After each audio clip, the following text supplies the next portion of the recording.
जी अस्सलाम वालेकुम स्टूडेंट्स, कैसे हैं आप? सब खैरियत से हैं? बताइएगा, साउंड क्लियर है? मसला तो नहीं है?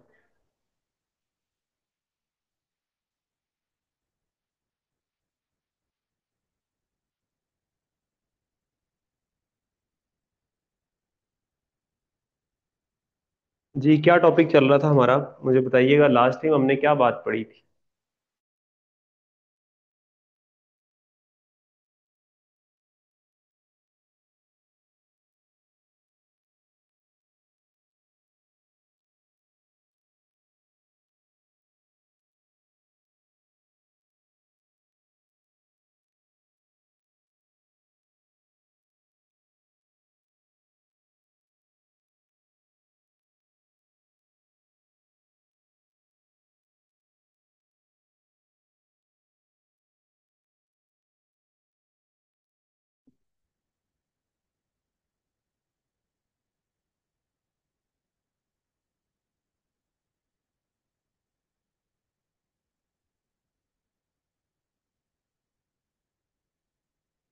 इंटरनेट डिसेबल हो गया था।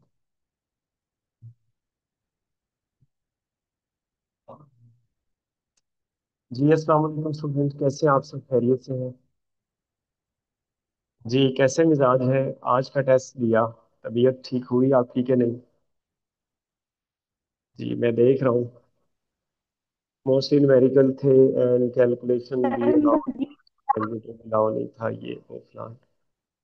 हाँ ठीक है।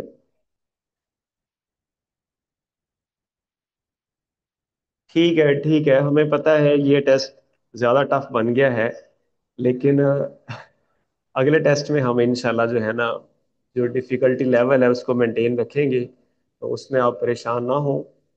तो ये है कि इस टेस्ट में जहाँ शायद ही आप में से कोई ऐसा स्टूडेंट हो जिसने 1 घंटे में ये टेस्ट कंप्लीट कर लिया हो, लेकिन ये है कि इस टेस्ट में मैंने इसको चेंज करवाना था, लेकिन मैंने नहीं करवाया क्योंकि इसमें बहुत सारी चीज़ें आपको सीखने को मिलेंगी। मतलब बहुत सारे, जो प्रॉब्लम सॉल्विंग एक एबिलिटी होती है ना आपकी, उसको हम यहाँ पहले टेस्ट के अंदर जज करेंगे कि कैसे कैसे प्रॉब्लम्स को सॉल्व करते हैं। इसमें नो डाउट न्यूमेरिकल बहुत ज़्यादा थे और टाइम कंज्यूमिंग भी थे काफ़ी सारे न्यूमेरिकल्स। तो डेफिनेटली आपसे होना एक डेफिनेटली एक मुश्किल बात है। तो इसमें कोई डिसहार्ट होने की बात नहीं है, इजी रहे। आपने, अगर आपने ये काम किया है कि लेक्चर्स लेने के बाद आपने प्रैक्टिस बुक देखी, और अगर प्रैक्टिस बुक के सारे क्वेश्चंस या मैक्सिमम क्वेश्चंस आपसे सॉल्व हो पा रहे थे, तो इट मीन्स आपको सेटिस्फाई रहना है, आपको डिसहार्ट नहीं होना, परेशान होने की कोई ज़रूरत नहीं है। न्यूमेरिकल्स ज़्यादा डालने की वजह इसमें यह थी कि जस्ट एक न्यूमेरिकल सॉल्विंग एबिलिटी को डेवलप किया जाए, ठीक है, और कुछ भी नहीं थी। लेकिन अगले टेस्ट में हम इसको और कम कर देंगे ताकि आप विद इन 1 आवर अपने टेस्ट को कंप्लीट कर लें। खैर, कोई परेशान ना हो, कोई टेंशन ना ले, हम बहुत सारी नई चीज़ें भी सीख लेंगे, प्रॉब्लम्स को सॉल्व करना भी सीख लेंगे, तो ये कोई बुरी चीज़ नहीं है। ओके। सर वो बायोलॉजी वालों का ये इशू होता है ना कि उनको मैथ में बहुत ज्यादा प्रॉब्लम होती है, तो इस वजह से कैलकुलेशंस बहुत जल्दी नहीं भाई हो ना, पाती, जिसकी मतलब वजह से। आप मेडिकल के स्टूडेंट्स हैं ना, तो आपका मैथ बहुत वीक होता है, तो उसमें फिर एक दूसरा कैलकुलेटर भी अलाउ नहीं होता। तो फिर आपका जो मेजर प्रॉब्लम है ना, वो न्यूमेरिकल प्रॉब्लम्स है फिजिक्स के अंदर।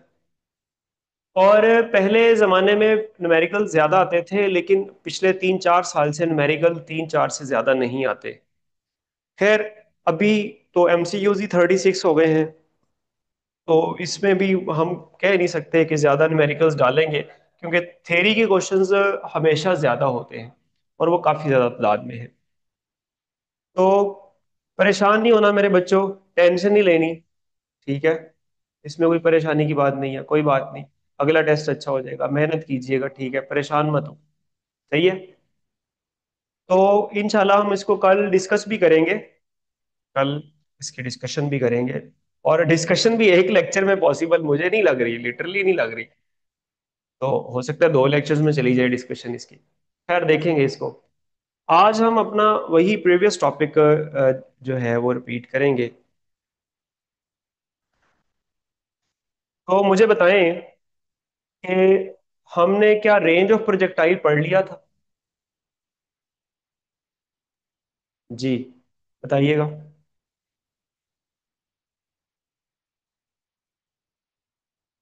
स्टूडेंट्स बताइएगा, रेंज ऑफ प्रोजेक्टाइल पढ़ लिया था कि नहीं?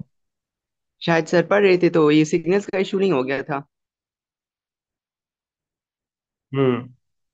उसमें एक क्वेश्चन हम डिस्कस कर रहे थे कि उसी वो क्वेश्चन की स्लाइड आपके ग्रुप में शेयर हो गई होगी, आपने देख ली होगी शायद। उसी उसी क्वेश्चन को तो मैं नहीं करवा रहा, लेकिन मैं उससे उसका पैरेलल क्वेश्चन करा देता हूँ आपको, ताकि उस bye one get one free हो जाए, वो भी हो जाए और इससे मिलता जुलता क्वेश्चन भी हो जाए। ठीक है, चलें स्टार्ट करते हैं।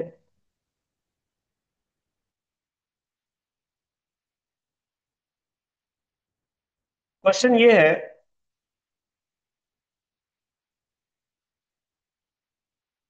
If theta equals to 15 degree, then range बताएं कितनी होगी इफ आर मैक्सिमम आपके पास 2000 मीटर हो।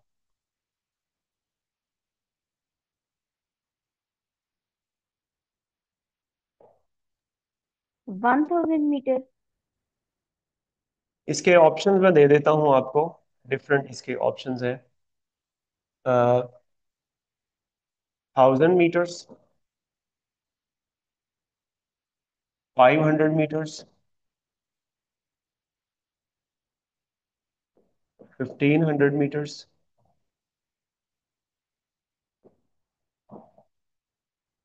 None of these. जी, अब आपको क्या काम करना है? आपको याद होगा रेंज और मैक्सिमम रेंज का रिलेशन, आपको वो लगाना है। रेंज और मैक्सिमम रेंज का रिलेशन क्या है? ऑप्शंस किसी ने दे दिया होगा। ए आर ऑप्शन, ठीक है, सही है। दो बच्चों के, लिजा का ऑप्शन आया है, इजा ने ऑप्शन दिया है ए। ठीक है, गुड। चेक करते हैं। हमारे पास फॉर्मूला है R equals to R maximum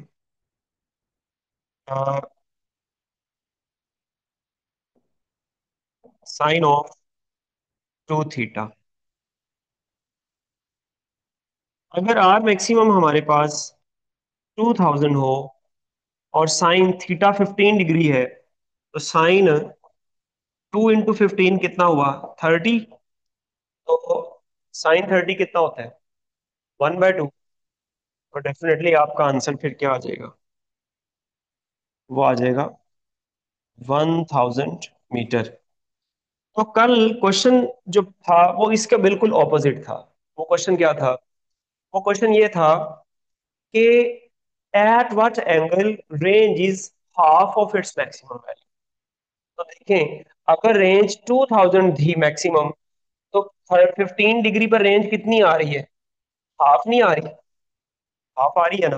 इसका ये मतलब हुआ कि जो हमारे पास रेंज है वो half of its maximum value कितने एंगल पर आ रही है? 15 डिग्री पर आ रही है। गुड हो गया। ओके। और बहुत सारी बातें हमने प्रोजेक्टाइल मोशन के अंदर करनी है।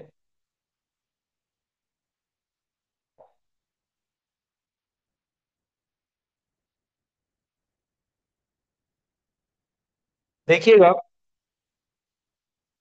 प्रोजेक्टाइल मोशन में अब रेंज के अंदर हम सर पहले कुछ बातें करते हैं, और फिर रेंज के बाद हम तीनों को कंबाइन डिस्कस करेंगे। रेंज को, हाइट को और टाइम ऑफ फ्लाइट को डिस्कस करेंगे। देखिएगा, क्वेश्चन इस तरीके से आपको आ जाता है। To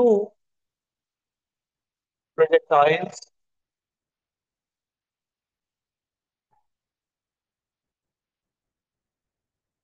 launched at 25 degree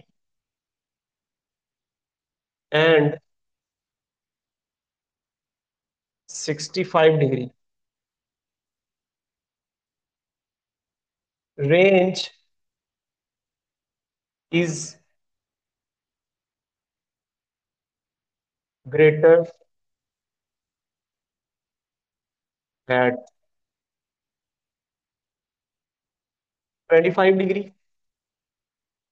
beta option है 65 डिग्री। चार्ली ऑप्शन है सेम है। डेल्टा ऑप्शन है नन ऑफ दीज। जी, same at both angles. Aliza का आंसर है, निशा का आंसर सेम, शाबाश। निशा का आंसर सही लग रहा है। ओके, अब यहां पर ना एक छोटा सा कॉन्सेप्ट है। वो कॉन्सेप्ट क्या है? वो कॉन्सेप्ट ये है, इसके सोल्यूशन में दे रहा हूँ वो concept. If sum of two angles is equals to 90 degree, theta one plus theta two, अगर 90 डिग्री हो तो उन दोनों एंगल्स पर रेंज सेम होगी। अब आप देखें, क्या 25 प्लस 65 करें तो एंगल कितना आता है? 90 आता है। देखिए 5 प्लस 5 10 हो गया, तो 70 प्लस 20 90 हुआ ना। तो अगर दो एंगल्स का सम 90 डिग्री हो तो वहां रेंज क्या होगी? सेम होगी। Your answer will be Charlie. और हम इसको यूं भी लिख सकते हैं, range is same for complementary angles.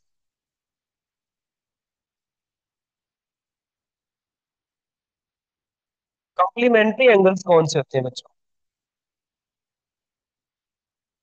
जिनका इफ सम द 90 सम होता ऑफ, है। यस शाबाश, ये भी ना बात। If the sum of two angles is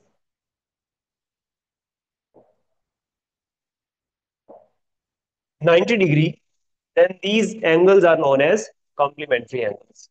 mathematics में भी थोड़ा सा, ये वो मैट्रिक वाला मैथ है, वो नया मैथ नहीं है। ओके, क्वेश्चन इस तरीके से भी आ सकता है, at which angle sir range is maximum.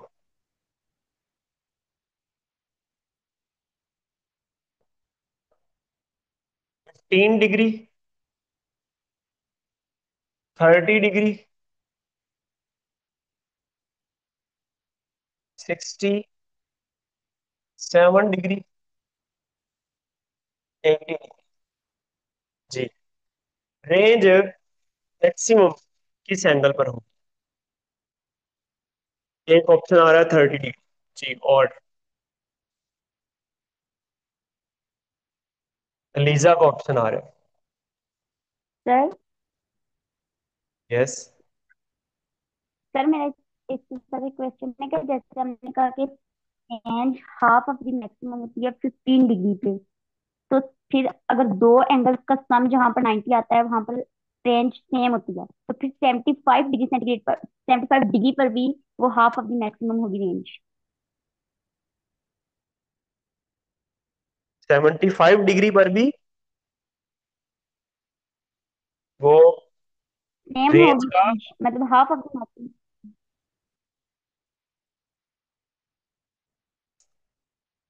देखें, हम इसको देखें अगर 45 डिग्री पर, वो ये वहां आप नहीं लगा सकते एक्चुअली। जो वो डिसाइड हो रहा है ना, आर मैक्सिमम ओवर टू, वो एंगल से डिसाइड हो रहा है, वो जो थीटा है वो यहाँ मैंने प्रूव कर दिया है। ये जो कॉन्सेप्ट है ये एक सेपरेट कॉन्सेप्ट है, ठीक है।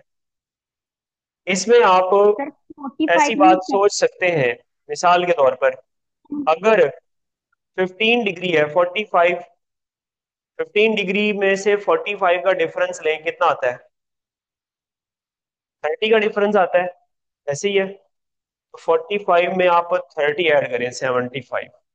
ठीक है, यस, इट्स पॉसिबल दोनों पर रेंज क्या हो, 75 पर भी वही हाल, यानी कि half of its maximum value. बिल्कुल ठीक आप सोच रहे हैं, इस कॉन्सेप्ट को आप वहां अप्लाई कर रहे हैं, बिल्कुल सही है। अच्छा देखिएगा इसका अब आंसर क्या आएगा।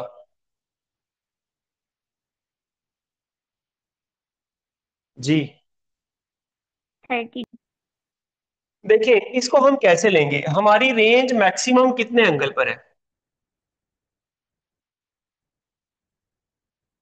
45 डिग्री पर। 45 डिग्री पर।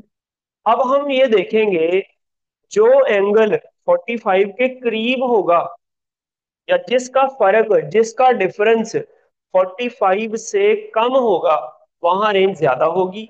और जिसका डिफरेंस 45 से ज्यादा होगा, यानी कि ज्यादा डिस्टेंस पर वो एंगल चला जाएगा, तो उसकी रेंज कम होती चली जाएगी। यानी कि 45 हमारा रेफरेंस है, जो इसके करीब उसकी रेंज ज्यादा, जो इससे अवे उसकी रेंज कम। तो जरा देखते हैं कि कितना कितना फर्क है। देखें, इसमें 45 माइनस करें 15 तो कितना फर्क आ रहा है? 30 डिग्री का। इसमें देखें कितना फर्क आ रहा है? 15 डिग्री का। इसमें कितना फर्क आ रहा है? 45। 67 माइनस 45 करें जरा।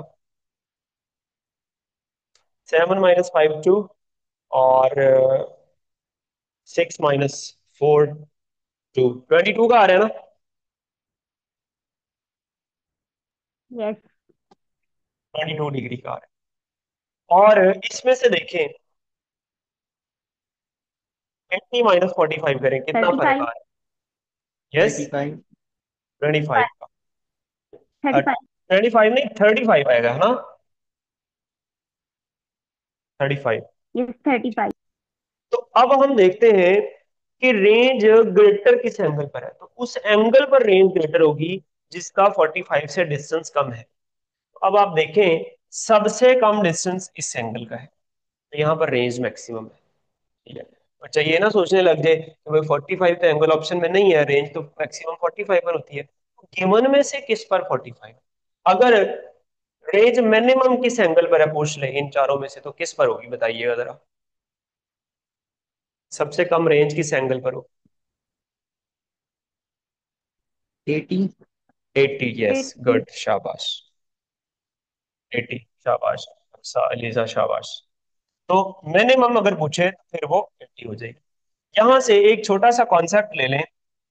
हमारे पास अगर थीटा 45 से इंक्रीज करना शुरू कर दे, angle starts increasing from 45 degree, यानी कि 45 से बढ़ना शुरू हो गया है एंगल। रेफरेंस 45 है, 45 से बढ़ना शुरू हो गया है। फिर रेंज जो है वो डिक्रीज करना शुरू कर देगी, और हाइट ऑफ प्रोजेक्टाइल जो है वो इंक्रीज करना शुरू कर देगी। और जब आप पहुंचेंगे कितने एंगल पर, at which angle range and height are में इक्वल, एमसीक्यू आता है ना, किस एंगल पर? 65 डिग्री। Yes, 75 degree. 76। उस्मान 76। शाबाश मेरे बच्चे। ईमान का आंसर 76, उस्मान का गुड, गुड गुड, बिल्कुल। जब थीटा हमारे पास 76 डिग्री आ जाए, उस टाइम रेंज और हाइट दोनों क्या हो जाते हैं? इक्वल हो जाते हैं। इससे पहले 76 डिग्री से पहले रेंज ज्यादा होती है और हाइट कम होती है। रेंज कम होना शुरू हो जाती है और हाइट बढ़ना शुरू हो जाती है। हाइट तो थ्रू आउट बढ़ती रहती है ना, 0 से 90 तक हाइट बढ़ती ही जाती है। लेकिन 45 पर क्या होता है? 45 पर रेंज मैक्सिमम होती है, और 45 से आगे जाए तो रेंज कम होना शुरू हो जाती है। 76 पर आकर वो दोनों बराबर हो जाते हैं। What about about 76? जी, 76 से अबव क्या होगा? जब आप 76 से अबव मूव करेंगे, फिर ये सीन होगा। रेंज इंक्रीज होगी। थीटा जब 76 से इंक्रीज करना शुरू करेगा, अब रेंज डिक्रीज भी कर रही है, हाइट बढ़ भी रही है, लेकिन अब रेंज जो है वो लेस देन हाइट हो गई है। यहां रेंज ग्रेटर देन हाइट थी, लेकिन हो डिक्रीज रही थी।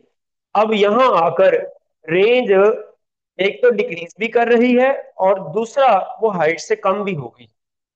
बात समझे? मुश्किल बातें तो नहीं कर रहे सर? थोड़ी सी मुश्किल कर रहे हैं ना? आज सर की तबीयत नसाज है थोड़ी सी, बहुत उलझन सी है दिमाग में इस टाइम। चले नेक्स्ट स्लाइड पर चलते हैं। बच्चों ये क्वेश्चन इस तरीके से आता है, देखें रेंज और हाइट और जो टाइम ऑफ फ्लाइट है, इन सब का रिलेशन एक है, जनरल रिलेशन, ये आपने याद,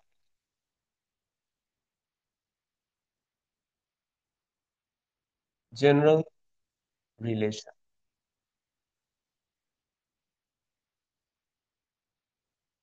वो ये है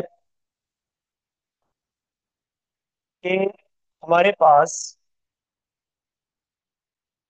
GT² equals to 8h equals to 2r tan θ। ये हमारे पास रेंज, हाइट और टाइम ऑफ फ्लाइट में रिलेशन है। ठीक है, तो अब GT² equal to 8h equal to r tan θ का यूज क्या? अगर आपको टाइम ऑफ फ्लाइट गिवन है और हाइट ऑफ प्रोजेक्टाइल पूछता है तो आप वो निकाल सकते हैं। अगर आपको हाइट गिवन है और रेंज पूछता है तो आप वो निकाल सकते हैं। ठीक है, तो ये कैसे क्वेश्चन कैसे आएगा? मिसाल के तौर पर क्वेश्चन इस तरीके से आ जाता है, इफ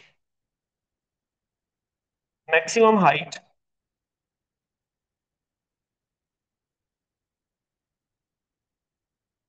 अटेन्ड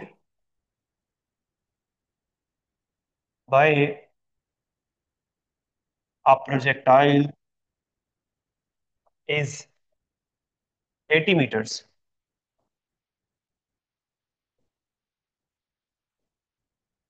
आप बताएं इसका टाइम ऑफ फ्लाइट कितना होगा?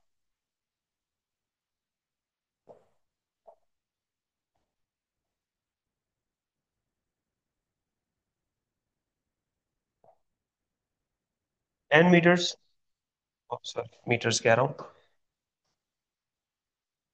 10 seconds, 8 seconds, 4 seconds, 16 seconds। जी क्या आंसर आएगा? 8 सेकंड आ रहा है आंसर, शाबाश। तहसीन का आंसर आ रहा है, ईमान अली का आंसर आ रहा है, जैनब जैनब खान का आंसर आ रहा है 8, गुड शाबाश। निशा एक्टिव है, असद जलील एज यूजुअल एक्टिव है, तहसीन भी माशाल्लाह। जीते रहो बच्चों, शाबाश, जीते रहो, खुश रहो, आबाद रहो। तो इसको कैसे सॉल्व करेंगे? इसको सॉल्व करेंगे ये वाले रिलेशन से, GT² इक्वल्स टू 8h। तो देखें इन दोनों में कहीं एंगल नहीं है, इन दोनों के दरमियान में इन्वॉल्व। तो इन दोनों के दरमियान में अगर कोई एंगल इन्वॉल्व नहीं है तो इसका ये मतलब हुआ कि अब आपको यहाँ एंगल को डिस्कस करने की जरूरत नहीं है। ठीक है, तो फिर हमारे पास रिलेशन आ गया GT² equals to 8h। Okay, हमें टी चाहिए, तो T² will be equals to 8h/g। लेकिन हमें तो टी चाहिए, हमें तो T² नहीं चाहिए, क्या करें फिर? जी बताएं, क्या करें फिर? फिर रोट ले लेंगे। ये दूर ले लेंगे। बड़ा अच्छा मैथ है आप लोगों का। देखिए आप सर को बता रहे हैं कि सर स्क्वायर रूट ले लें, इतना अच्छा मैथ है आप लोगों का। तो T will be equals to √8h/g। √8 into H is 80/10, 0 0 को खा गया, 8 का स्क्वायर इक्वल्स टू 8 आ गया। गुड हो गया, buy one get one free. Question पूछता है time to reach the maximum height बताओ। चलो बताओ, शाबाश, क्या होगा? Time to reach maximum height क्या होगा? यस, ये हुई ना बात। ईमान जीती रहो मेरे बच्चे, जीती रहो, शाबाश। तहसीन गुड, निशा शाबाश, बहुत अच्छे, बिल्कुल दुरुस्त जवाब आपने दिया। सर आपने खुद ही तो बताया था time to reach maximum height जो होता है वो half of the time of flight होता है। तो इसका ये मतलब हुआ कि अब अगर हमें time to reach maximum height चाहिए तो वो होगा 4 सेकेंड। गुड हो गया। चले और क्वेश्चन करते हैं। हाइट और रेंज ऑफ प्रोजेक्टाइल का रिलेशन बड़ा इंपॉर्टेंट है। ये देखें, क्वेश्चन इस तरीके से आता है, अब प्रोजेक्टाइल, इसको जरा ध्यान से समझना है आपने, is launched at 45 degree, has range of 400 metres. तो बताएं हाइट अटेन्ड बाय द, या maximum height attained by the projectile क्या हो। सेम प्रोजेक्टाइल है, maximum height attained by the projectile. Question को समझना है कि क्वेश्चन में बोल क्या रहा है, the maximum height attained by the projectile क्या हो। जी, तो इसको कैसे सॉल्व करेंगे? आंसर एक 100 आ रहा है, शाबाश मरियम मेरे बच्चे शाबाश। चलें चेक करते हैं। ये इसमें भी आपने क्या काम करना है, इस क्वेश्चन के साथ भी आपने वही सलूक करना है जो आपने प्रीवियस क्वेश्चन के साथ किया। तो कैसा सलूक किया था आपने? सलूक क्या करना है, हमारा कैमरा ही बंद हो गया। ठीक है, अच्छा सलूक किया था ना, या बुरा किया है?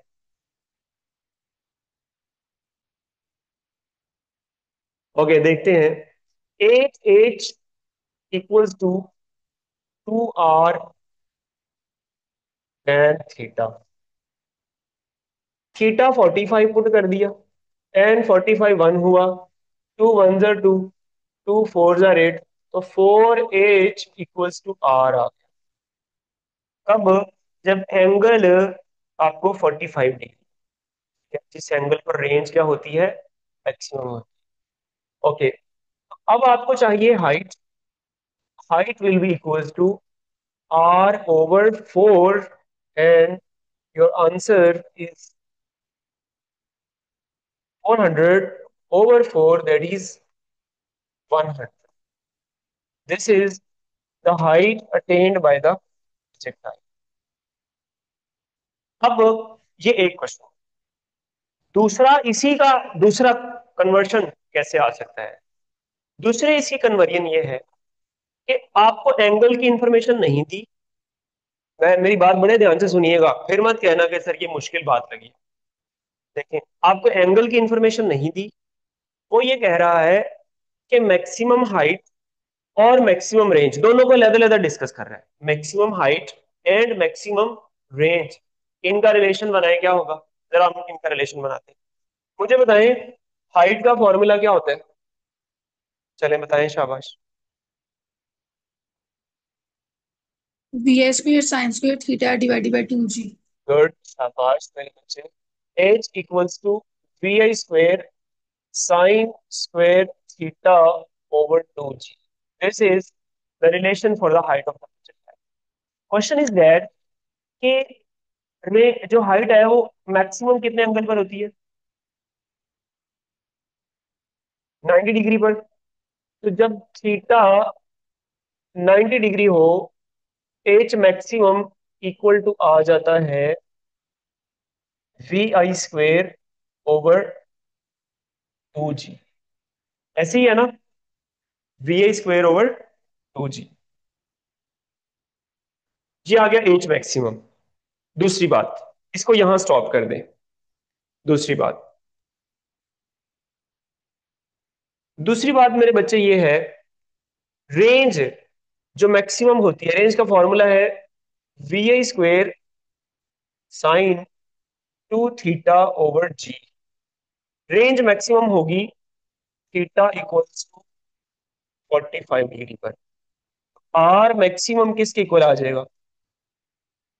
VI² over g। हमने ऑलरेडी पढ़ी हुई है, कोई मैं नई बात नहीं कर रहा। अब जरा देखें, ये जो फॉर्मूला है V I square over 2g, इसमें मैं we I square over G की जगह आर मैक्सिमम पुट कर सकता हूँ? ध्यान से समझे। V I yes sir. Square over G की जगह आर मैक्सिमम पुट कर सकता हूँ? यस सर, कर सकते हैं। देखिएगा, एच मैक्सिमम इक्वल टू आ जाएगा आर मैक्सिमम ओवर 2। ये बेटा आपके पास रिलेशन बन गया मैक्सिमम हाइट का और मैक्सिमम रेंज का। ये रिलेशन कब यूज करना है? When there is no discussion about the angle. अगर उसने एंगल की कोई इंफॉर्मेशन नहीं दी और आपसे कहा है कि भाई मैक्सिमम रेंज उसकी ये बनती है, अगर यही प्रोजेक्टाइल मैक्सिमम हाइट अटेन करे तो मैक्सिमम हाइट इसकी कितनी है। There is no discussion about the angle. Angle नहीं दिया होगा, अगर एंगल दिया हो तो फिर रिलेशन में वो जनरल लगेगा, याद रह जाएगा बच्चे। अगर एंगल दिया हो तो वही रिलेशन है, 8h equal to 2r tan theta. अगर एंगल नहीं दिया तो फिर आपको मैक्सिमम हाइट का लफ्ज यूज है और मैक्सिमम रेंज का लफ्ज यूज है। ठीक है, तो फिर आप ये लगाएं। देखें, क्वेश्चन करते हैं।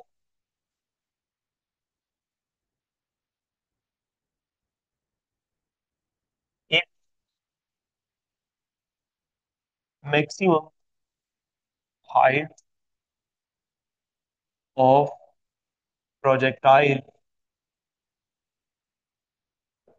Is 25 meters। It's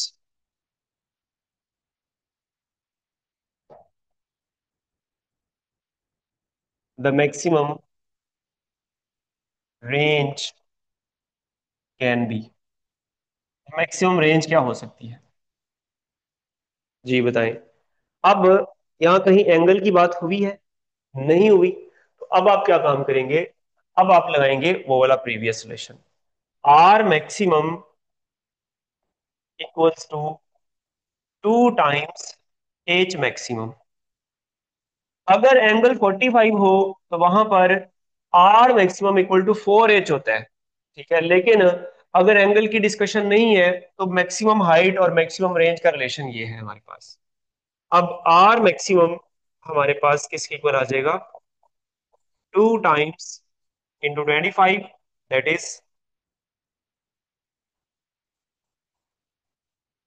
50 meters। बच्चों मुझे एक बात बताओ, अगर इस तरह का कोई क्वेश्चन आ जाए तो आप टैकल कर लेंगे? गुड, शाबाश। अक्सा, शाबाश। Very good Minahil, very good. Haseen, yes, शाबाश। Okay, okay. अक्सा, शाबाश। Thank you, thank you Aqsa मेरे बच्चे, thank you Momina, thank you so much. Okay, now let's move next. बड़ी अच्छी बातें मैं अभी आपसे करने जा रहा हूं। प्रोजेक्टाइल के अंदर during motion, during motion projectile के अंदर, प्रोजेक्टाइल के अंदर कौन सी क्वांटिटीज हैं जो कांस्टेंट है? Which of the following is the quantity remains constant in projectile motion? क्या क्या कांस्टेंट होता है प्रोजेक्टाइल मोशन में, बताइएगा जरा। वी एक्स एक्सेलरेशन और वी एक्स एक्स कांस्टेंट होता है ना, component. X component of velocity. और क्या होता है? एक्सेलरेशन। ए एक्स जीरो होता है और एफ एक्स भी जीरो होता है। ए एक्स बेसिकली जीरो होता है ना, उसको हम zero is a special type, उसमें कांस्टेंट उसको मान सकते हैं। अच्छा, एक और बात, total energy, total energy constant रहेगी कि नहीं? यस, टोटल एनर्जी उसकी क्या रहती है? कांस्टेंट रहती है। और कोई बताएं, शाबाश, और क्या चीज होगी? Horizontal component of force and acceleration. ठीक है, वहां जहां ये आ गया है तो वहां वो भी आ जाएगा। और बताएं, और कोई बात माइंड में आ रही है जो कांस्टेंट रहती है? बड़ी वाई इंपॉर्टेंट कंपोनेंट बात ऑफ एक्सेलरेशन। जी। वाई कंपोनेंट ऑफ एक्सेलरेशन वो भी तो यस, वो कांस्टेंट भी तो होता है। कांस्टेंट रहता है ना भाई, आपने एक्स तो बता दिया, आपने वाई क्यों नहीं बताया? Yes, acceleration due to gravity, इसको हम ए वाई कह देते हैं। ठीक है, Y component of velocity throughout आउट कॉन्स्टेंट ही रहता है, वो प्लस जी है तो प्लस जी रहता है, माइनस जी है तो माइनस जी ही रहता है। अच्छा, अगली बात, वेरिएबल कौन सी चीजें रहती हैं? वेरिएबल कौन सी चीजें?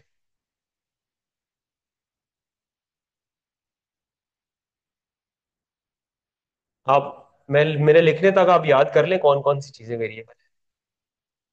जी बताएं, कौन है वेरिएबल? फिर V Y. V Y vertical component of velocity, और बताइए, kinetic energy, kinetic energy, potential energy. Tension energy, good, और बताइए, और क्या होगा? एंगल, थीटा भी तो भाई वेरी करता है ना, theta with horizontal and resultant velocity, हर लम्हे रिजल्टेंट वेलोसिटी का हॉरिजॉन्टल के साथ एंगल चेंज है।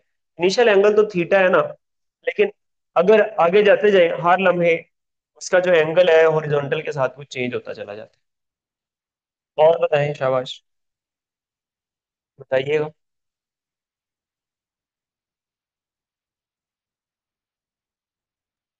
और मोमेंटम मोमेंटम हम कह चेंज सकते होता हैं, है। मोमेंटम बिल्कुल कह सकते हैं सर। स्पीड कह सकते हैं, बिल्कुल कह सकते हैं सर। वेलोसिटी कह सकते हैं,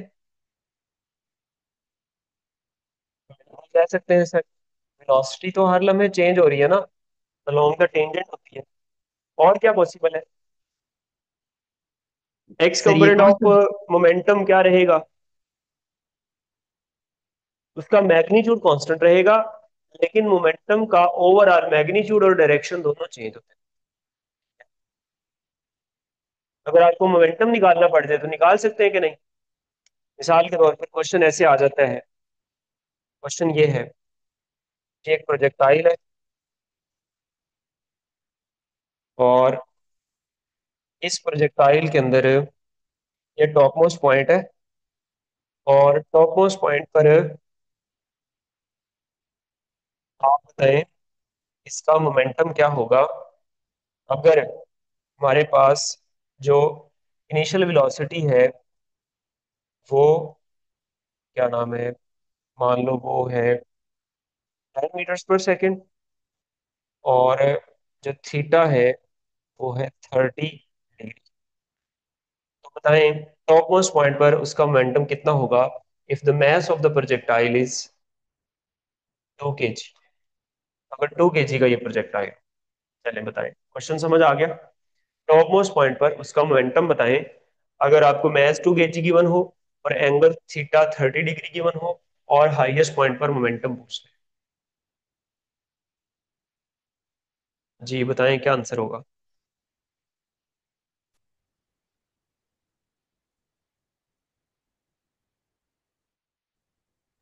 सर 10 × √3।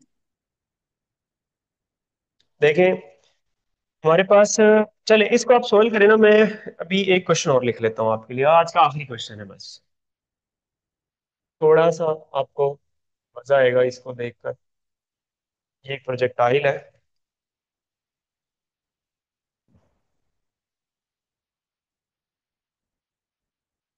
इस प्रोजेक्टाइल को आपने लॉन्च किया, इसका जो वी आई वाई है वो मान लेते हैं 6 मीटर पर सेकेंड है, और जो वी आई एक्स है मान लेते हैं 5 मीटर पर सेकेंड है। तो आप बताएं इसकी रेंज क्या होगी?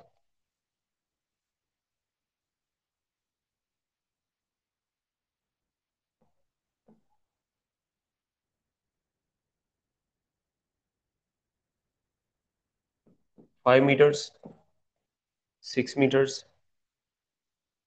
12 मीटर्स, या भाई साहब ने आंसर ही कोई नहीं सही लिखा? जी, इसको सॉल्व करें पहले वाले को। देखिए P इक्वल्स टू होगा at highest point P X के, और पी एक्स इक्वल टू होगा एम वी एक्स के। And we know that V X किसके इक्वल होता है, V I cos of theta के, ठीक है। और यहाँ पर मैथ 2 kg है, वी आई हमारे पास 10 है, कॉस थीटा 30, कॉस 30 कितना होता है, √3/2, ये 2 से 2 कट गया, आपका आंसर आ गया 10√3 न्यूटन सेकेंड या किलोग्राम मीटर पर सेकेंड। और इसको फर्दर भी सॉल्व किया जा सकता था जी। लास्ट क्वेश्चन आज का, बताएं क्या आंसर होगा इसका। 10√3 गुड, शाबाश। लीजा यामीन ठीक है, 16.10√3 गुड। ठीक है जी, ठीक है, ठीक है, शाबाश बच्चों, शाबाश। जी इसका आंसर बताएं, ये वाले क्वेश्चन का, ये जो मैंने आपके सामने लिखा है, क्या होगा इसका आंसर। देखें, इसका कोई तुक्का भी नहीं लगाएगा। देखते हैं, रेंज का फॉर्मूला मैंने आपको बताया है, आर इक्वल होता है VI² साइन 2 थीटा/जी। और मैंने आपको ये भी बताया कि रेंज इक्वल्स होती है VI² साइन 2 थीटा की जगह हम लिख सकते हैं 2 sin थीटा इंटू कॉस थीटा/जी। अब यहाँ पर मैं इसको लिख सकता हूँ 2 into VI sin theta into VI cos थीटा/जी, ठीक है। अब मुझे बताएं, VI sin थीटा किसके इक्वल है और VI cos थीटा किसके इक्वल है। VI sin थीटा VI के इक्वल नहीं है, बिल्कुल है sir. VI cos theta VI x के इक्वल नहीं है, बिल्कुल है सर। तो क्या आप यहाँ पुट नहीं कर सकते, 5 मीटर एक बच्चा आंसर दे रहा है, चेक करते हैं। आपके पास रेंज का जो फॉर्मूला बन गया, मैं यहाँ लिख रहा हूँ, वो आ जाएगा 2 VI x इंटू 2 VI y/जी। ये फॉर्मूला बन गया बेटा, इसमें वैल्यूज पुट करें VI y की और VI x की, और आंसर आ जाएगा। VI y 6 है, VI x जो है वो 5 है, तो इसका आंसर हम नई स्लाइड पे कर लेते हैं। हमारे पास रेंज आ गई 2 इंटू 5 इंटू 6 ओवर 10, 10 से ये 10 गायब हो गया, तो रेंज कितनी आ गई बच्चों, 6 मीटर। गुड हो गया। तो आपका आंसर क्या आएगा, आपका आंसर आएगा यस बीटा 6 मीटर्स। गुड हो गया जी। देखिए मुख्तलिफ वैरायटी के क्वेश्चन आ जाते हैं। मैंने आपको प्रोजेक्टाइल जो कि सबसे इंपॉर्टेंट चैप्टर टॉपिक था फोर्स एंड मोशन के अंदर, उसकी तकरीबन हर चीज करा दी, लेकिन बहुत सारी चीजें बेटा फिर भी मिस होती हैं। बहुत सारी चीजें आपको कहाँ से करनी है, प्रैक्टिस बुक से करनी है। प्रैक्टिस बुक नहीं है, मंगवा लें, आज ही ऑर्डर करें, मंगवा लें बेटा। ऐसे रिलैक्स मत करें, कोरियर से, कोरियर के थ्रू आपको पहुंच जाती होती है, आपने जस्ट ऑर्डर करना है और आप पहुंच। आप सर अदील को राब्ता कर लें, ग्रुप में वो अवेलेबल होते हैं, हर टाइम अवेलेबल होते हैं। वो बहुत 3-4 घंटे भी नहीं सोते बड़ी मुश्किल से, हर टाइम आपकी खिदमत में हाजिर होते हैं। आप उनको मैसेज करें, इंशाल्लाह आपकी जो भी रिक्वायरमेंट होगी वो पूरी हो जाएगी। ओके, थैंक यू स्टूडेंट्स, दुआओं में याद रखिएगा। अल्लाह हाफिज।